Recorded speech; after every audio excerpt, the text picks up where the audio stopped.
हरिओम राधे कृष्णा। कस्तूरी कुंडल बसे मृग ढूंढे बन माही, ऐसे गति गति राम है दुनिया देखत नाही। जिस तरह से कस्तूरी के चाह में मृग भटकता रहता है, दौड़ते रहता है, उसके सुगंध को पाने के लिए भटकते रहता है, लेकिन मृग के नाभि में ही कस्तूरी रहता है। उसी तरह से राम को पाने के लिए मंदिरों में, मस्जिदों में, गिरजाघर में, सभी जगह लोग भटकते रहता है, लेकिन राम कहाँ है? राम तो अंतःकरण में है। उस राम को महाराज दशरथ जी ने देखा था, जिनके ओझल हो जाने से वो अपने प्राणों का परित्याग कर दिए।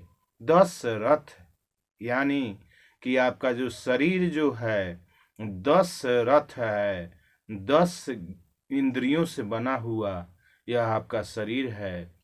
अभी भी यह 10 रथ रूपी मंदिर है, और उस 10 रथ रूपी मंदिर में, 10 इंद्रियों रूपी मंदिर में उसमें जो है सो राम विराजमान है। आत्मा, आत्मा जो है अंतःकरण में है, और उस आत्मा में परमात्मा का निवास है।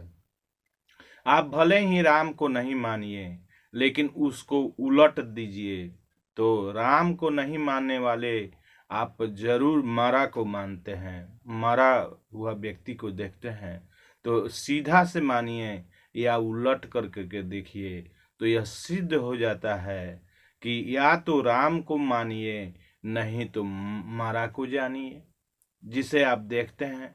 इसलिए राम सत्य हैं, अनादि हैं, अनंत हैं।